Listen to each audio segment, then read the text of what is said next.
right, so 2022's Black Adam is directed by, and I'm definitely going to butcher this first name here. It's Kwame Colette Sarah. Definitely butchered that, sorry. Screenplay by Adam Seitkeel, Rory Haynes, and Sohrab Noshirvani. Hopefully I'm saying that right. Based on the character Black Adam created by Otto Binder and C.C. Beck. Stars Dwayne The Rock Frickin' Johnson as Black Adam slash Teth Adam, which honestly, he was announced to play this character back in 2007, which predates Man of Steel, which is just crazy to think about how long this has been in development hell.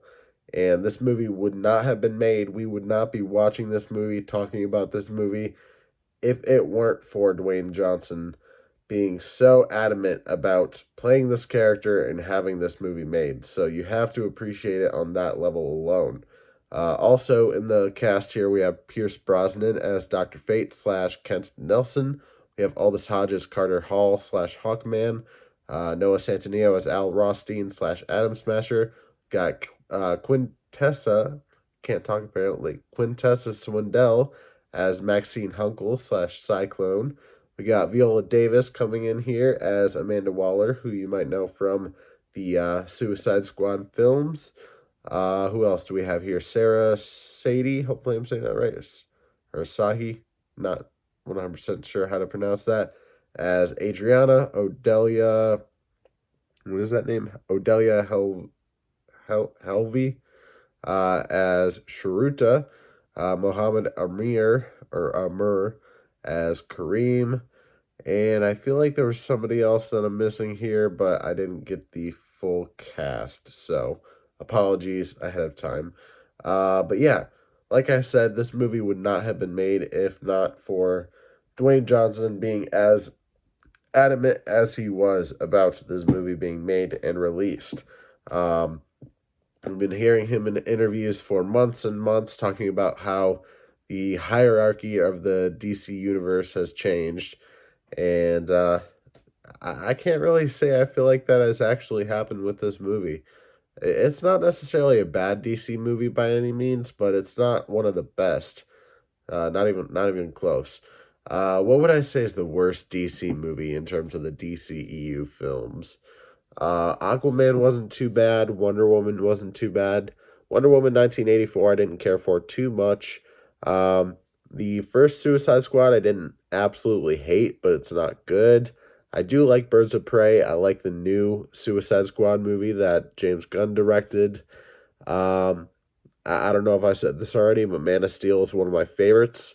I actually do really love that movie. That's probably my quintessential Superman movie because I didn't really grow up with the other ones. But yeah, I mean, I guess I haven't really hated any DC movies too much that I can think of at the moment. Batman v Superman was not good. The Joss Whedon version of Justice League was definitely not good. So I'd say this is better than Justice League. It's better than Green Lantern for sure. But is it as good as like all those other films that I mentioned? Not quite, but there is fun to be had with that. I think the humor that is in this film works really well for the most part. There are times where it doesn't, and there are times when it does. And when it does, I have a lot of fun with it. This is a fun movie. Um, I've heard a lot of different opinions on this movie that it's a B movie. I wouldn't necessarily say B movie. This is more of a C movie for me. Um, but with that aspect there, you think of like, oh, it's funny, but it doesn't pack a punch. And with The Rock talking about how the hierarchy of the DC universe is supposed to change, this movie should have packed a lot more of a punch. I didn't go in with super high expectations because I wasn't expecting this to be good, but I feel like even then it should have kind of done a little bit more for me, having little to no expectations at all. Yes, I did have the post-credit scene spoiled for me. I will not say what that is here. This is going to be a purely spoiler-free review. I don't think I'm planning on making a spoiler review, to be honest, because it would only be like maybe 5 minutes long tops. But yeah, let me get to some of my notes here.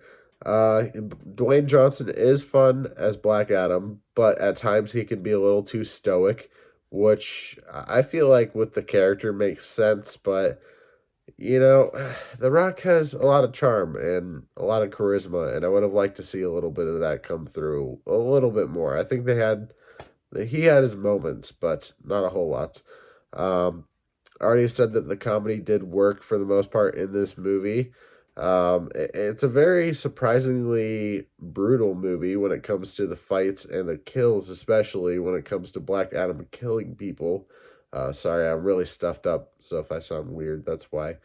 Um, but yeah, just in that scene alone, which I believe they released a clip online of it, him like basically frying this person with lightning. Like that scene was probably, granted, it was towards the beginning of the movie, so it's one of the most brutal scenes in the movie, which is kind of unfortunate that they don't go as brutal. I mean, they're still brutal in the movie, but it's done more for laughs, and that's more serious.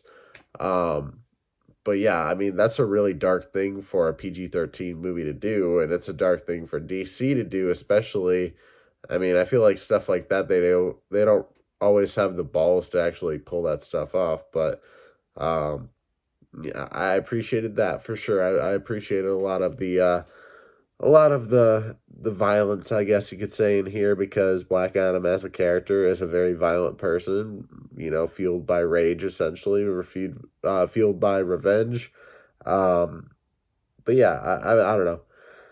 Let me look at some of my other notes here. If you can't tell, I'm tired, very stuffed up, and also don't have a whole lot of enthusiasm about this movie. I watched it maybe like 4 hours ago, got out of the theater about 4 hours ago, had to wait to record the review, and honestly, I don't really remember a whole lot. But the standouts here for sure. Dwayne Johnson as Black Adam. I mean, how could he not be a standout in his own film? But I really did like Aldous Hodge as Hawkman. That's actually a character I feel like they should make a solo film for. It's a character I've always been intrigued by. Not one of my favorite characters by any means, but you know, I think that character showed up in the Arrow show on CW, so I like seeing that character there. Sorry, there's a little bug on my phone there, but uh yeah, let me see here. People have been keeping up with the DCEU movies, excluding the Batman movie because that's not connected. We'll see a few familiar faces in this movie. If you had the post credit scene spoiled for you, you already know. But on top of that, there are a few other familiar faces that you might recognize from other movies. I already mentioned before that Viola Davis reprises her role as Amanda Waller in this film, so you can see that in the trailers, so that's not really a huge spoiler. But there is one other person, if not two other people, that show up that are in other DC films, so I thought that was kind of cool to see. Let me see here. Yeah, it definitely drags heavily at points. I mean, especially towards the end, there are certain things that they do that are like, oh no, the hero, he's down on his luck. So it seems like that. Excuse me. It seems like that is just the end of it. It's like, oh no, he's not gonna be the hero anymore. You know, he yeah. I don't want to get into too many specifics here for the people that haven't seen it, but yeah, it's the moment in the story where the hero is down on their luck and they have to rise back up. And at that point, I'm just like, I don't know. It kind of feels like the movie should end right here. You know, just end it right here. That's fine. But no, they have this conflict between Black Adam and the Justice Society of America, which I love here. For the most part, and I don't think everybody really gets their moment to shine. They do get their moment to shine. They just don't get enough time with it, you know, especially Cyclone and Adam Smasher. They get little to nothing to do in this movie, which is unfortunate. But it seems like the main focus of this movie would be the you know the what's the word I'm looking for, the confrontation between the Justice Society of America and Black Adam. And that should have been the focus of the movie, I feel like. But at the same time, it's like, you can only do that for so long before, it feels like, why are you guys fighting at this point? Kind of like how it was in Batman v Superman. But um, I feel like they should have stuck to that. But no, they bring in this other whole villain, and This is a minor kind of spoiler because it really doesn't play a super huge part in the movie, surprisingly. I mean, it does, but it doesn't. They don't focus on it a whole lot. Similar to something like Man of Steel or the first Suicide Squad movie, this movie also has a freaking Skybeam, which I'm just so freaking sick of in the DC movies at this point. It's a very cut and paste kind of DC film for sure. It follows the lines of a lot of other DC movies that have come before, just not quite as good, I guess I would say. Um, the one that it reminds me of most for sure is Man of Steel, and then also a bit of Shazam because obviously the Black Adam character, has ties to the wizard that gave Billy Batson, is that his name? Gave him his powers. Um, so you do have The Rock saying Shazam in this movie and whatnot, which I think is cool, which hopefully that's not a huge spoiler, but yeah, there you go. um, Let me see here. I think, what else do I have to say here? Oh yeah, I'm excited to talk about this. There was an asshole in the theater, and when I'm doing these reviews and I have an asshole in the theater when I'm watching a movie that I'm reviewing, I love to talk about it on the YouTube channel. This time it was a group of people, but only one guy specifically was bothering me. He was about 2 seats away, and I really hate sitting near people at the movie theater. And being 2 seats away, I was already like, all right, I kind of want to move one more seat away, but I'd feel weird if I did that. If they really bother me, I'll just move.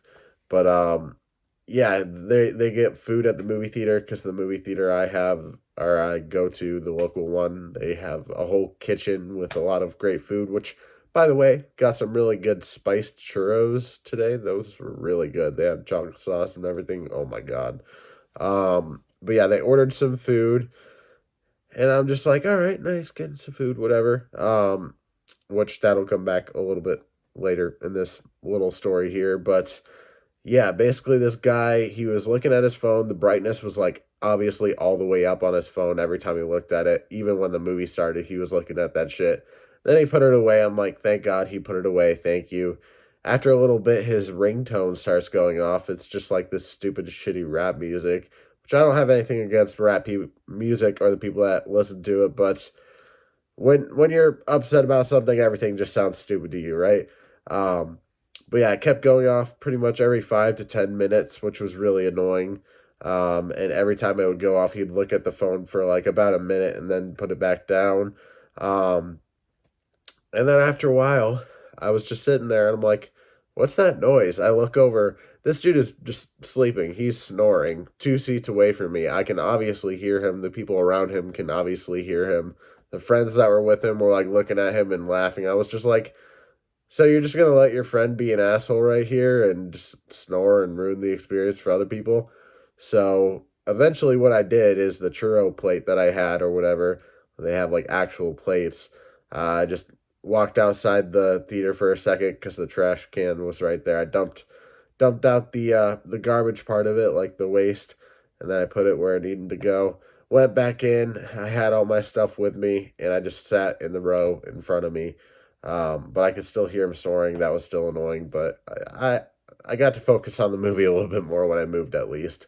And that's not the thing that bothered me the most, honestly. The thing that bothered me the most is that after the movie was over, which first off, they didn't stay for the post credit scenes, or scene, I should say. Stay for that if you haven't seen it yet. But not only did they not stay for that, but they left all their fucking trash behind. So yeah, I love talking about shitty movie experiences because maybe, just maybe, if you are the person that was in the theater with me watching Black Adam in IMAX at 6:10 p.m.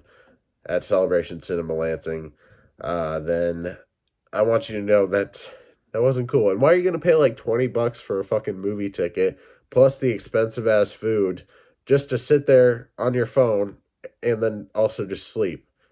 Like, what the fuck? I don't get people nowadays. I really don't. But yeah, let's talk about the movie a little bit more, and then I'll end this here. But the villain in this movie, I don't know if I said this already, but the villain is fucking lame as hell. I hate the villain. It's one of the most forgettable DC villains I've seen in the last handful of movies. Um, Even Steppenwolf, or whatever his name was from the Justice League movie, even he was more memorable than this villain here, and I thought that villain was pretty stupid. But let me see here. I already said stay for the post credit scene. I feel like there was one more thing I had to say. But yeah, if you're a big fan of The Rock, you're probably gonna love this movie. I'm not even gonna lie to you. If you're a big fan of DC, there's a chance you might love it, and there's a chance you might hate it, depending on how you see these adaptations. But hey, who am I to decide that for you? So if you haven't seen it, are you planning on watching it? Let me know why or why not. I would love to know down in the comments below. Have you seen it? Did you like it? Did you love it? Did you hate it? Huh? Are you in the middle? Because I definitely did not like it, but I didn't absolutely hate it. So yeah, just let me know your opinion down in the comments below. No spoilers, please, even though that post-credit scene has been leaked far before the movie was even out. Still don't talk about it in the comments below. If you do, I will delete your comment. Um, but yeah, I would just love to know opinions on it and if people are going to see it or not. Oh yeah, I just remembered the one last thing I wanted to say. I saw this in IMAX, and the thing with this movie is with the character of Black Adam, he's a character that's so freaking powerful that like nobody can stop him. Like he gives Superman a run for his money in the comics. And I don't know, with a character like that, you would feel like the scale of this movie and the scale of his power would have been felt even more so on a big ass IMAX screen. But it was kind of, I wouldn't say the opposite, but like I just didn't feel like the movie quite packed a punch when it came to the scale of what destruction he can cause, because we saw that in Man of Steel, and it's kind of a divided thing for people whether they love or hate the destruction in Man of Steel. For me personally, it shows that two gods literally just fighting each other through buildings has great ramifications. Which I love the scene, the opening to Batman v Superman, where we see Bruce Wayne driving through the madness, which is Metropolis, and having these buildings fall, and just seeing the perspective of the people on the ground, like that's the kind of shit I love about these types of movies, is bringing these otherworldly, unrealistic characters down to a more human level. And I get it with this character. How do you bring this character down to a human level? But at the same time, I feel like they should have found a little bit of a way to do it. And they kind of did in the movie, making him, giving him more, human, what's the word? Humane, I guess, making him more friendly over time. Who said this? I think it was like Dan Merle or something like that. The review I watched, where they said it was kind of like Arnold in Terminator 2, where he's a very stoic character, but over time you kind of grow to love him, and kind of changes over time. That's the kind of movie they have here, where you start off with this guy who is just a killing machine, and over time he still kills, but he does it for a reason that you can actually get behind, which is the interesting thing they do with this character here. But I'm going to cut this review off now because that's pretty much all I have to say about it. Again, I wish I could have done a spoiler review for it, but I really just wouldn't have as much to say. Maybe I'll make a small little video, or like a small Instagram story about that post-credit scene, but probably not, to be honest. I would say I'm disappointed, but I really wasn't expecting much. So I'm going to go ahead and give this movie a 5 out of 10. I can appreciate the work that went into making this movie and how hard Dwayne Johnson pushed for this movie to be made, but at the end of the day, it does kind of feel like a movie that would have worked a little bit better had it came out years before, when Dwayne The Rock Johnson was first announced to play the character. So there's my review for 2022's Black Adam. Again, tell me what you thought about it in the comments below without spoilers. And if you haven't seen it, tell me if you're going to watch it, why or why not. Leave a like on the video, subscribe, hit that notification bell so you never miss an upload, and I will see you in the next one, where I should be starting my 8 days of Halloween reviews. From the 24th to the 31st, I will be reviewing one Halloween / horror / spooky movie related review each day leading up to Halloween. So keep your eyes peeled for that. I appreciate you guys watching, and I will see you in the next one.